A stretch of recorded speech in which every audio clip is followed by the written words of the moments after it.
ॐ सच्चिदानन्दरूपाय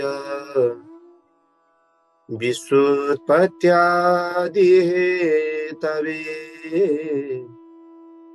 तापत्रयविनाशाय श्रीकृष्णाय वयं नमः। गुरुर्ब्रह्मा गुरुर्विष्णु गुरुर्देव महेश्वरः गुरुर्साक्षात् परब्रह्म तस्मै श्री गुरवे नमः। जेहि पर कृपा करहि जनु जानी कविराज नर चावहि भानी मोरी सुधारी सुशव भांति जासु कृपा नहीं कृपा गाति। ओम हरे नमः परमात्मने नमः। कृष्णचंद्र भगवान को जय हो, भागवत भगवान को जय हो, पुराण पुरुषोत्तम भगवान को जय हो। श्रीमद् भागवत महापुराणको चर्चा परिचर्चा सत्संग गर्दै गर्दै भगवानका अमुक लीलाहरू समाहित भएको श्रीमद् भागवतको एकादश स्कन्धको 6औं अध्याय यानी कि 11औं स्कन्धको 6औं अध्यायमा उपस्थित भइसकेका छौं। हामी भगवानका अमुक लीलाहरू समाहित भएको यो भागवतको एकादश स्कन्धका ब्रह्मचिन्तन ब्रह्मज्ञानहरूका विभिन्न प्रमाण सहित एकदम उत्तरहरूको चर्चामा रहेका छौं। जाउँ यो अध्यायमा भगवानको स्तुति आदि गरेका विभिन्न लीलाहरूको बारेमा वर्णन गरिएको छ। के छ? श्री शुक उवाच, शुकदेव स्वामी राजा परीक्षितलाई भन्नुहुन्छ, अथ ब्रह्मात्मजै देवैर्हे प्रजेशैरावृतो भ्यगात् भवश्च भूय भव्येषो ययौ भूतगणैर्वृतः।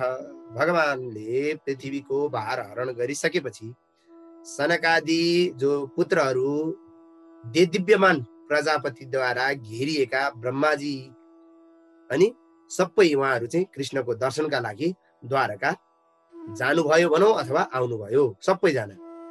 अब यहाँ सुकदेव स्वामीले राजा परीक्षितलाई सुनाउँदै गर्दाखेरि जानुभयो भन्न पनि मिल्यो। जानुभयो, सबैका सुखदाता भगवान शङ्कर पनि भूतगणले घेरिएर द्वारका जानुभयो भगवान कृष्णलाई भेट्नको लागि। सबै देवताहरू अब आफ्नो धामबाट चाहिँ यहाँ आउनु भएछ भगवानलाई भेट्न। मरुदगण सहित देवराज इन्द्र, आदित्यगण, वसु, अश्विनी कुमार, भृगु, अंगिरस, रुद्रगण, विश्वेश्वर, विश्वेदेव, साध्यगण, गन्धर्व, अप्सराहरू, नागहरू, सिद्ध, चारण, गुह्यक, ऋषिहरू, पितृहरू, विद्याधर सहित किन्नरहरू भगवान कृष्णको दर्शनका लागि सबैजना द्वारकामा जानुभयो। भगवान कृष्णले पनि जुन मनोहर शरीर धारण गरेर मनुष्य लोकमा चाहिँ सबै पापहरूलाई हरण गर्न भक्तहरूको लोक लोकान्तरमा कीर्ति फैलाउनु भएको थियो। एकदम आफ्नो कीर्ति फैलाउनु भएको थियो। त्यस्ता शरीरको दर्शनको लागि देवताहरू द्वारका आउनु भएको थियो। अतिशय ऐश्वर्यले सम्पन्न हुनाले एकदम चम्किएको द्वारका नगरीमा चाहिँ ती देवताहरूले अद्भुत दर्शन भएका भगवान कृष्णलाई अतृप्त नेत्रद्वारा दर्शन गरिरहनु भयो। स्वर्गको बगैँचामा फुलेका फूलहरू चढाएर भगवानलाई ढाक्दै विचित्र विचित्र पद र अर्थयुक्त भएका स्तुतिहरूद्वारा भगवानको स्तुति गर्न थाल्नुभयो। के भन्नुहुन्छ त देवताहरू भन्दा, देवाउजु देवताहरूले भन्नुभयो, नतास्मते नाथ पदारविन्दम बुद्धिन्द्रिय प्राण मनो वचोभिः यच्चिन्त्यते तरेर्हृदि भावयुक्तैर्मुमुक्षुभिः कर्ममयोरुपासा। हे भगवान, हे रक्षक, हे सर्वान्तर्यामी, कर्मरूप बलियो बन्धनबाट मुक्त हुन चाहने व्यक्तिहरू जो भक्तहरू छ, भक्तिनिष्ठ व्यक्तिहरूले आफ्नो भित्र हृदय कमलमा जसको चिन्तन गर्दछन् त्यस्ता हजुरको चरणबिन्दलाई हामी बुद्धि, इन्द्रिय, प्राण, मन र वचनका साथसाथै एकै साथमा चाहिँ नमस्कार गर्दछौँ। यस एकै साथमा चाहिँ प्रणाम गर्दछौँ, एकै साथमा ढोक्दछौँ। अझेय प्रभु, हजुर मायाको गुणमा रहेर अकल्पनीय प्रपञ्चलाई चाहिँ रच्नुहुन्छ, आफैमा सृष्टि गर्नुहुन्छ, आफैमा सम्भार गर्नुहुन्छ, आफैमा प्रलय गर्नुहुन्छ। सृष्टि त्यस्तै सम्भार गर्नुहुने, सृष्टि कर्मद्वारा चाहिँ लिप्त हुनुहुन्न, त्यहाँभन्दा टाढा हुनुहुन्छ, गुण कर्महरूमा लिप्त हुनुहुन्न। हजुर राग द्वेष आदि रहित हुनुहुन्छ, आवरण रहित हुन्छ, परमात्मा स्वरूपमा हुनुहुन्छ। वास्तवमा हजुर पूज्य हुनुहुन्छ, श्रेष्ठ हुनुहुन्छ, होइन, निर्गुण निराकार हुनुहुन्छ, तर पनि सगुण साकारमा हुनुहुन्छ। राग आदिले कलुषित चित्त भएका मानिसहरूमा चाहिँ उपासना, वेदाध्ययन, दयान, तपस्या, यज्ञ, कर्मद्वारा चाहिँ जुन शुद्धतालाई प्राप्त गरिँदैन, केवल हजुरको गुणानुवाद सुनेर मात्रै त्यो शुद्धतालाई प्राप्त गर्न सकिन्छ। अझै त्यस्तो पवित्रता हुन्छ। हे प्रभु, हजुरको चरण कमललाई मुमुक्षुहरू मोक्षको रूपले चाहिँ पग्लिएको हृदयमा ध्यान गर्दछन्। भक्तहरू समान ऐश्वर्यका लागि वसुदेवको व्यूहमा पूजा गर्दछन्। वासुदेवको व्यूहमा जितेन्द्रिय ज्ञानीहरू स्वर्ग आदि लोकलाई चाहिँ अतिक्रमण गरेर मुक्त हुनको लागि तिनै कालसम्म हजुरको चिन्तन गर्दछन्। हे भगवान, सात्विकहरूले पवित्र हातले चाहिँ चरु लिएर वेदकोले बताएको विधि अनुसार आहवनीय अग्निमा चाहिँ जसको ध्यान गर्दछन्, हवन गर्दछन्। अध्यात्म योग मार्गमा माया शक्तिलाई जान्न चाहनेहरू योगीहरूले जसको चिन्तन गर्दछन्, अभिलाषा नभएका व्यक्तिहरूले जसको पूजा गर्दछन्, हजुरको त्यस्ता चरणको हजुरलाई एकदम हामीहरूको विषय वासनालाई डढाउनको लागि त्यस्तो योग्य छ। हे प्रभु, हे भगवान, हजुरको छातीको वासी वनमालासँग चाहिँ लक्ष्मीजी सौतेनी जस्तै प्रतिस्पर्धा गर्नुहुन्छ। हजुरको गलामा लाइएको मालासँग पनि लक्ष्मीजीलाई सौतेनी व्यवहार लाग्छ, त्यस्तो चाहिँ व्यवहार प्रतिस्पर्धा गर्नुहुन्छ। तैपनि हजुर त्यसको वास्ता नगरिकन भक्तहरूको प्रसन्नताको लागि यी मालाहरू चढाएको मालालाई चाहिँ स्वीकार गरेर लगाइदिनुहुन्छ। अरूले माला लगाइदियो भने लक्ष्मीजीलाई चाहिँ क्रोध भयो भने पनि भक्तको कल्याणको लागि भए पनि म माला स्वीकार गरिदिन्छु भनेर त्यस्ता लगाइदिनु। हजुर चाहिँ त्यस्ता चरण कमलको हामी ध्यान गर्दछौँ। हाम्रो सम्पूर्ण पाप राशिहरूलाई भस्म बनाइदिनु, खरानी बनाइदिनुहोस्। हे प्रभु, हामीलाई पवित्र बनाउनुहोस्। हे ऐश्वर्य सम्पन्न, हे सर्वव्यापक भगवान, हे ब्रह्म, पूर्ण ब्रह्म, वामन अवतारमा हजुरले चाहिँ पृथ्वीको जुन माथितिरको चाहिँ जुन गोडाले चाहिँ ठक्कर लागेर गङ्गा निस्केकी थिइन्, गङ्गा निस्किँदाका घटनाहरू होइन, ध्वजा चाहिँ एकदम तिनतिर झरेकी थिइन्, पृथ्वी तिनतिर बहेकी कुराहरू हामीले अगाडि अध्यायमा चर्चा गरिसकेका छौँ होइन। एकदम देवसेनाहरू होइन, असुर सेनाहरूका लागि चाहिँ भयानक एकदम देवसेनाहरूलाई चाहिँ अभय प्रदान गर्ने हुनेवाला, देवताहरूलाई स्वर्ग आदि, असुरहरूलाई चाहिँ अधोगति आदि, जुन सज्जनहरूलाई सद्गति, दुर्जनहरूलाई अधोगति दिनेवाला त्यस्ता प्रभु हजुरको चाहिँ पाप नाश गरेर हामीलाई पवित्र बनाउनुहोस्, किनभने हामीहरू हजुरको चरणको भजन गर्दछौँ। हे प्रभु, आपसी प्रतिस्पर्धाले पीडित भएका ब्रह्मा आदि शरीरधारी जति पनि देवी देवताहरू छन्, उनीहरू चाहिँ नाकमा नत्थी लगाएका गोरु चाहिँ भएर प्रकृति र पुरुषभन्दा पर रहेको कालस्वरूप हजुरको अधीनमा रहेका छन्। सबै हजुरको चिन्तनद्वारा, हजुरको वर्णनद्वारा चाहिँ, हजुरको गुणानुवादद्वारा चाहिँ, हजुरको आदेशद्वारा चाहिँ यिनीहरू चल्छन्। हे पुराण पुरुषोत्तम भगवान, हजुरको चरणको हामीहरू चरण कमलले चाहिँ हामीहरूको सधैँ कल्याण गरोस्। हे प्रभु, हजुरबाट शक्ति पाएर मनुष्यहरूले चाहिँ एकदम बीज स्वरूप महत्त्व मायाहरूलाई चाहिँ त्याग्दछन् हजुरको शक्तिद्वारा होइन। जो हजुरको शक्तिमा चाहिँ भुल्दछ त्यसले पृथ्वी, जल, तेज, वायु, आकाशले चाहिँ युक्त सुनौलो ब्रह्माण्डको चाहिँ सृष्टि गरेको यो हजुरको मायालाई चाहिँ बुझ्न सक्दैन। जगतको उत्पत्ति स्थिति लयको मूल कारण हजुरलाई चिन्न सक्दैन। हे इन्द्रियका प्रेरक प्रभु, हे आत्मस्वरूप भगवान, हजुर चाहिँ मायाद्वारा चाहिँ विभिन्न इन्द्रिय आदि बनाएर त्यसलाई चाहिँ सञ्चालन गर्नुहुन्छ। तर त्यसबाट मानिसहरूलाई न तृप्त हुन्छ, न त्यो हजुरको पदलाई नै प्राप्त हुन्छ। कहिले पनि भौतिक सुख सुविधाबाट कसैलाई पनि तृप्त भने हुँदैन। हे प्रभु, 16,000 पत्नीहरूले मुस्कान पूर्वक मनोहर आँखी भाउ कटाक्षद्वारा मोह पार्ने प्रयत्न गरे पनि कामदेवको बाणहरूले बारम्बार कामदेव रूपी बाण चलाए पनि हजुरलाई मोहित पार्न भने, क्षोभित बनाउन भने कसैले सकेन भने हजुर त्यो विषयमा लिप्त हुने भन्ने कुरै छैन होइन। 16,000 गोपिनीहरूले के अरे पत्नीहरूले त एक साथ त्यो हजुरलाई चाहिँ त्यो कटाक्षपूर्ण काम वासनाको चाहिँ गर्दा त हजुरलाई मोहित बनाउन सकेन। गोपिनीहरूले कति प्रयत्न गर्दा त सकेनन् भने अरू हजुर मोहित हुने त कुरै छैन होइन। हे प्रभु, हजुरले तिनै लोकको चाहिँ पाप पखाल्नका लागि दुईवटा नदी बनाउनु भयो। एक कथा रूपी नदी, अर्को कीर्ति रूपी जल बग्ने नदी। एउटा हजुरको पादोदकबाट बग्ने गङ्गा, यस्ता प्रकारका चाहिँ नदीहरू बनाउनु भयो। हे स्वधर्मनिष्ठ, हे विवेकी मानिसहरू, भगवानको कथा रूपी तीर्थलाई कानद्वारा सुनेर चरणोदक बगाउने गङ्गामा नुहाएर सधैँ हजुरको चाहिँ कल्याण होस्। यसरी चाहिँ कल्याण गर्नु पर्दछ पनि। सबै हे विद्वान, जो बुद्ध विवेकी जनहरू छन्, कथा रूपी अमृत सुन्ने, कानद्वारा पिउने अनि भगवानको चरणोदक, गङ्गाको चरणोदकमा गएर चाहिँ नुहाउने अनि भगवानको तीर्थको सेवन गरेर कीर्तन गर्ने, त्यसले मात्र कल्याण गर्दछ। बादरायणी रुभाछ, बादरायणी भन्नुहुन्छ सुखदेव स्वामी, शङ्करजी सहित यसरी ब्रह्मादि देवताहरूले साक्षात् भगवानको चाहिँ स्तुति गरिसकेपछि कृष्णलाई नमस्कार गर्दै आकाशबाटै भन्नुभयो, अब ब्रह्मा चाहिँ के भन्नुहुन्छ त, ब्रह्मो वाचा, ब्रह्माजी भन्नुहुन्छ, हे भगवान, पहिले हामीले पृथ्वीको भार हरण गर्नको लागि हजुरको स्तुति गर्यौँ, निवेदन गर्यौँ, हजुरलाई आग्रह गर्यौँ, हजुरले पनि भनेअनुसार सबै काम गरिसक्नुभयो। अब के गर्नुहोस्, हजुरले सत्य प्रतिज्ञावाला सज्जनहरूमा चाहिँ धर्मको स्थापना गर्नुभयो होइन। दिशाहरूका सारा मालिक पापहरूलाई चाहिँ बनेका ती पापी दिशाका मालिकहरूलाई चाहिँ आफ्नो ठाउँमा पुर्याइदिनु भयो। त्यो जुन गतिमा जानु अब गर्नुपर्ने हजुरले सम्पूर्ण कर्महरू गरिसक्नुभयो। हजुरले चाहिँ सुन्दर रूप धारण गरेर यदुकुलमा रहेर दुर्जनको विनाश, सज्जनको रक्षा आदि गर्नुपर्ने, पृथ्वीको भार हरण गर्नुपर्ने जति कर्म गर्नुपर्ने गरिसक्नुभयो। हे प्रभु, हजुरको यो जो सुन्दर चरित्रहरू छन् तिनलाई सुन्दै गाउँदै भजन गर्ने मनुष्यहरू कलियुगमा सजिलै अज्ञानतालाई नाश गर्दछन्, पार गर्दछन्। अज्ञानतालाई टाइम पार गरेर स्वधाम प्राप्त गर्दछन् भने अब के भयो त, हजुर चाहिँ यदुवंशमा अवतीर्ण भएको शरद शतम व्यतीयाय पञ्चविंशाधिकम प्रभु, 100 वर्षले अधिक भएको 25 वर्ष भन्नुको मतलब हजुर यदुकुलमा अवतीर्ण हुनुभएको 125 वर्ष अब बित्यो। हजुर आउनुभएको 125 वर्ष बित्यो। भगवानले यत्रो लीला चरित्र गर्दाखेरि झन्डै झन्डै 125 वर्षको उमेर बितेछ।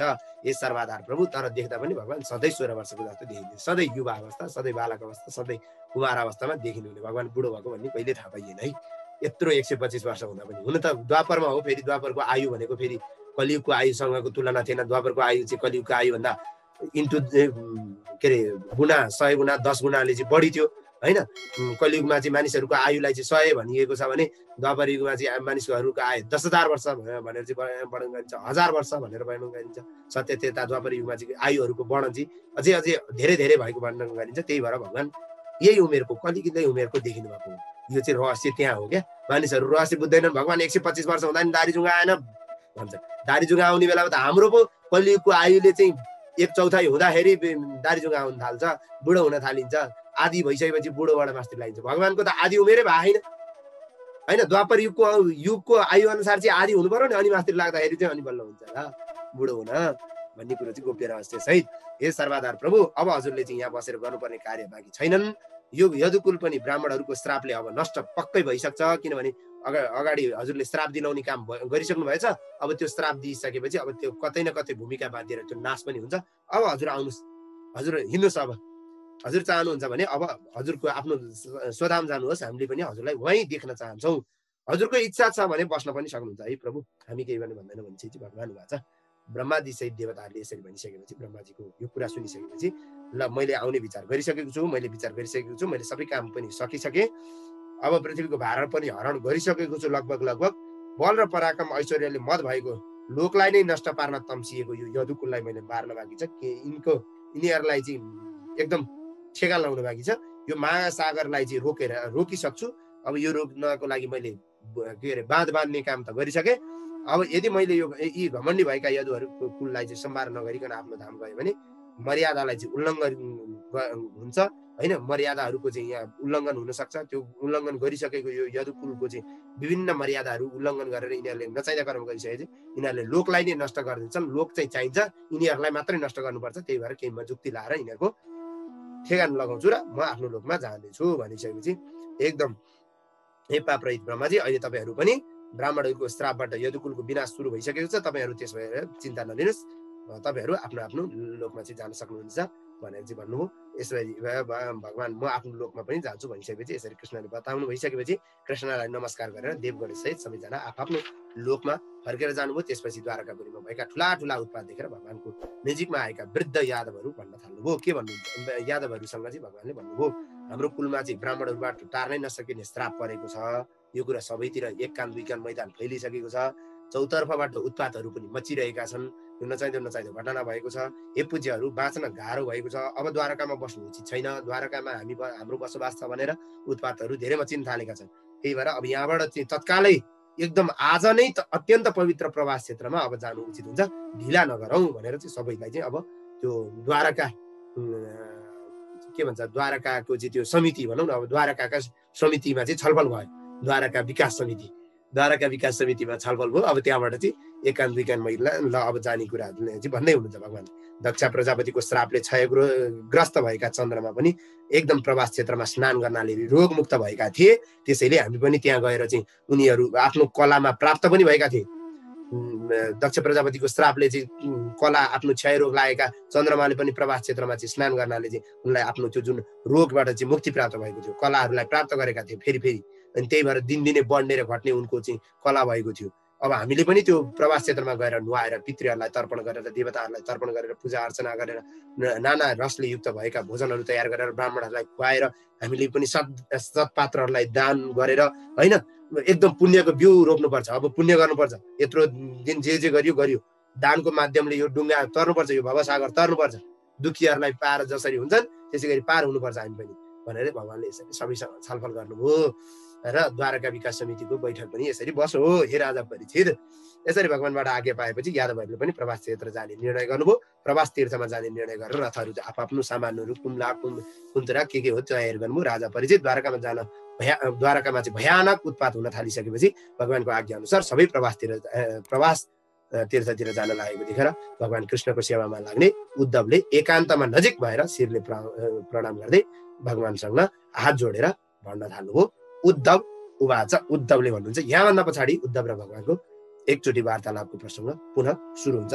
देव देवेश योगेश पुण्य श्रवण कीर्तन समृद्धे तत् कुलं न्यूनं मुखं संताक्षते भवान् विप्रशापं समर्थोऽपि प्रत्यहन्न यदीश्वरः। हे देवादिदेव, हे योगेश्वर, हजुरको लीला कथाहरू सुन्दा कीर्तन गर्दा मात्रै पुण्य प्राप्त हुन्छ भने हे प्रभु, हे हजुर सबैको ईश्वर हुनुहुन्छ, सबै कामले सामर्थ्यशाली हुनुहुन्छ। ब्राह्मणको श्रापलाई हजुरले निवारण गर्न सक्नुहुन्छ, तर पनि निवारण गर्नु भएन। हजुर यो आफ्नो कुलको सम्भार चाहनुहुन्छ, यो लोकलाई छोडेर जान चाहनुहुन्छ। हजुर जान लागेको कुरो मैले थाहा पाइसकेको छु प्रभु। हजुर यो ब्राह्मणको श्रापलाई सक्दै के अरे आफ्नो पावर हुँदै आफूले चाहिँ ब्राह्मणको यो श्रापलाई चाहिँ नाश गर्ने शक्ति हुँदै पनि नगर्नुको मतलब हजुर यो कुललाई पनि विनाश गरेर आफ्नो स्वधाम जान चाहनुहुन्छ। हे भगवान, म हजुरको चरण कमललाई छोडेर आधा क्षण पनि रहन सक्दिनँ। अब तपाईँ मलाई पनि लिएर जानुपर्छ, मलाई पनि आफ्नो धाममा लैजाने भए जानुहोस्, नत्र भने म तपाईँलाई पनि जान दिन्छु। म त तपाईँलाई पक्रै गर्छु, समात्दै म हजुर बिना त एक क्षण पनि बाँच्न सक्दिनँ भने म कसरी यहाँ रहन्छु। हे कृष्ण, मनुष्यहरूलाई सुन्दा मात्रै अमृत लाग्ने त्यो परम मङ्गलमय हजुरको कथालाई त आस्वादन गरेर मानिसहरूले चाहिँ त्यो धन सम्पत्ति ऐश्वर्य सबैलाई त्याग्दछन् भने हजुरलाई देख्दा देख्दै, हजुरलाई अगाडि बोल्दा बोल्दै आत्मस्वरूप हजुरलाई त्यागेर म कसरी बाँच्न सक्छु, म कसरी रहन सक्छु? म सक्दिनँ। हजुरले पहिला उपभोग गरेका माला, चन्दन, वस्त्र, आभूषण आदि लगाएर सजिने अनि हजुरले खाएको जुठो खाने केवल हामी त्यो मायालाई जित्न सक्छौँ? हजुरको लीला कथा सुन्नेहरूले त त्यो गतिलाई प्राप्त गर्दछन्, ठिक छ। हामी हजुरलाई देख्ने मान्छेले हामी कहाँ हजुरलाई छोड्न सक्छौँ? हजुरप्रति प्रेम गर्ने हामीले कहाँ हजुरलाई छोड्न सक्छौँ? सक्दैनौँ प्रभु। म त मरै नि सक्दिनँ, एक क्षण पनि हजुर बिना रहन सक्दिनँ।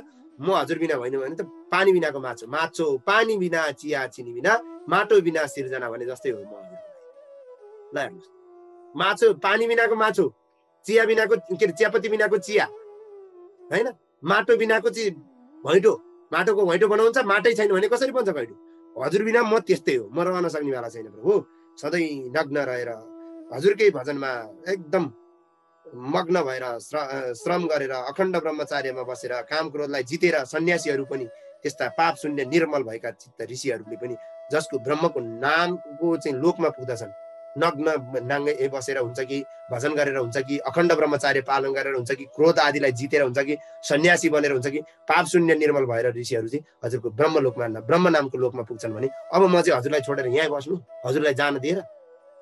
यो हे योगेश्वर, यस संसारमा कर्मको गति अनुसार देव, तिर्यक, मनुष्य आदि गरेका जन्ममा चाहिँ घुमिरहेका छन् मानिसहरू होइन। भक्तहरूको सङ्गतले कति भक्तहरूको उद्धार पनि भएको छ। भक्तहरूको सङ्गतले हजुरले गरेका चरित्रहरू, बताएका गुणानुवादहरू, उपदेशहरूलाई एकदम गहन गरेर त्यसलाई दर्शनहरूलाई चाहिँ लिएर कतिले परिहास गरेर हजुरले गरेको मनुष्यको के अरे हजुर गरेको यो लीलाको अनुकरण गर्दै, कतिले गाउँदै, कतिले सुनाउँदै यो संसार रूपी अन्धकारलाई तर्दछन्। तर म हजुरबाट त रहन सक्दिनँ, हजुर बिना त म एक सेकेन्ड पनि रहन सक्दिनँ भनेर उद्धवले रुँदै रुँदै गुनासो गर्न थाल्नु हो।